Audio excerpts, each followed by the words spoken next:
A lot of people always want to talk about how do you get off block to the D-line position? What technique do you use? How is your hand placement? The things that you do. Well, from a teaching progression standpoint, I love breaking down everything into threes, okay? So today we're going to be talking about the separation portion of everything. When I teach my guys about separation, you got to remember, they're college football players. They're young adults, okay? 17 to 22, 23 years old now with the COVID year, okay? So what I tell them is, if you separate yourself from video games, you'll do better in school. If you separate yourself from your high school girlfriend, you'll realize how many other pretty girls are on campus. So that separation element, all right, provides clarity for these guys to be able to go out and these guys to be able to understand where the ball carrier is and to be able to conduct their responsibilities at a much better and higher success rate than they would be if everything was closer to their bodies, okay? So the separation portion is very, very critical to block destruction. Let's get right into this thing right here. So, with these young men, 17 to 22 years old, they always want to know why. Coach, why is this name this? Coach, why do we say that?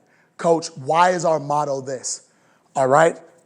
When I talk to them about what separation means to us in our program, in our defensive line room, I literally bring up the direct definition. So, the definition of separation is the act or process, there's that word, process, of separating. It's the state of being separated. It's a point, line, or means of division.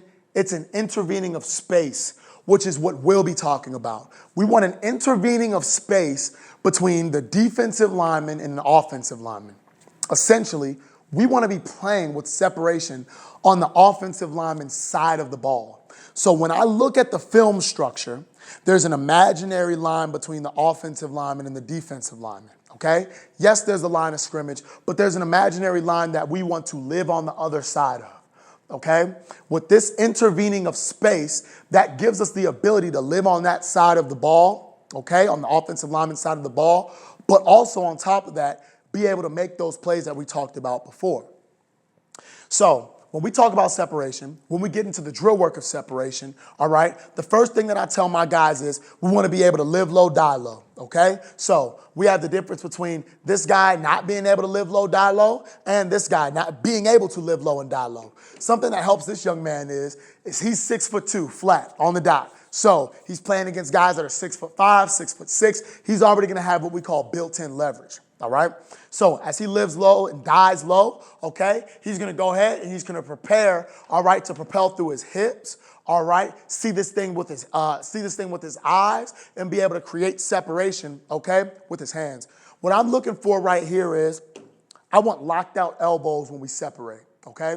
I don't want any bend, okay? I don't want any chicken wings. I want everything tight. I want everything from palms to pecs, which is very hard to do on the sled, but when you go out against the actual body, that's what you want to be able to do. But most importantly, I want to see you create space between what you are putting your hands on and who you are personally. Okay, so as he explodes out of this thing, we can see this bag, okay, boom, and we see him fix his hands. That's crucial right there. We see him fix his hands from going thumbs up, all right, to fingertips up, okay, and he creates that extension right away. You could see him popping out. You could see his butt bent. You could see his bend in his hips, knees, and ankles, and then you can see this other defensive lineman standing straight up. This is what we don't want. We don't want this guy standing straight up because all that means is when we get a combo block, that hip is exposed. Boop, we're going to bump that hip and be moved out of that gap. We don't want that. That's an extremely scary circumstance. We want this right here. Elbows out. We want the hips thrusted through. We want our eyes burning through our key, all right? And we want our feet to be moving the entire time, okay? He starts to bend a little bit right here. I'm getting on him. Don't bend, don't bend. And then he eventually creates the last form of clarity by disengaging and stepping away from the offensive lineman, okay? The initial point that we're focused on is this amount of separation right here, okay? This amount of separation. Now, when it comes into a game standpoint and a game point of view, we can see this start to happen at every single portion and spot on the field. Doesn't have to be just a defensive tackle.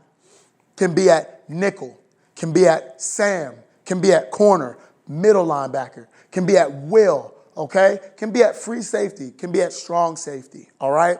You've got a lot of gap scheme things where runs get flushed out to the edge. You've got pullers. You need to be able to set an edge. You need to be able to separate, see the ball down, around, and through your gap, and then be able to disengage and make a play with destruction, okay?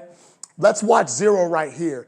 And the thing that I don't love about Zero, as he goes ahead and he works off of this block, is he doesn't bring the back arm. But the first thing that he's able to do is he's able to create this separation right here, all right, that allows him the ability to see the ball down, around, and through his gap. If he's not able to see the ball down, around, and through his gap, then he does not know that the ball is going to hit on the edge as fast as it does, okay?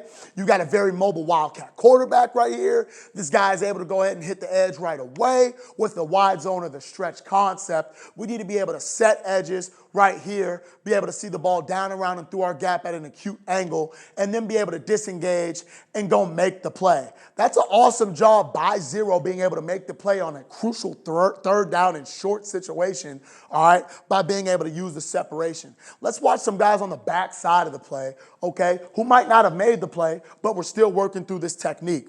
All right, you can see 91 right here. As soon as he gets this, as soon as he gets this hinge block, all right, boom, explode to a separation mindset. He gets that hinge. He knows that I need to be able to work a power scoop mentality. Strike, go from 2, go to 1. I know I'm longer right here than I was right here with 2, and I need to be able to see down, around, and through my gap. As soon as guys are able to set edges, separate, see down, around, and through that gap, be able to disengage, bring that backside arm, be able to make the play from that standpoint and perspective, then that will give you the best bet and ability to be able to stop the ball from being ran, whether it's an inside zone scheme, whether it's a gap scheme hitting the edge, whether it's a wide zone or stretch scheme, okay, being able to stop that play from being able to advance and moving forward. So this was a heck of a job by being able to make that play by a 0-yard gain. All of his teammates are excited. Everybody's throwing the fist up, being able to signify that this thing is going to go from 3rd down to 4th down. And we were able to set an edge by using our separation tactics. So don't forget, separation always creates clarity. We want to be able to intervene in that space, pushing guys away, living on that other side of the line of scrimmage, getting our hips, hands, eyes involved, letting our feet follow, okay, and living with extended elbows, all right?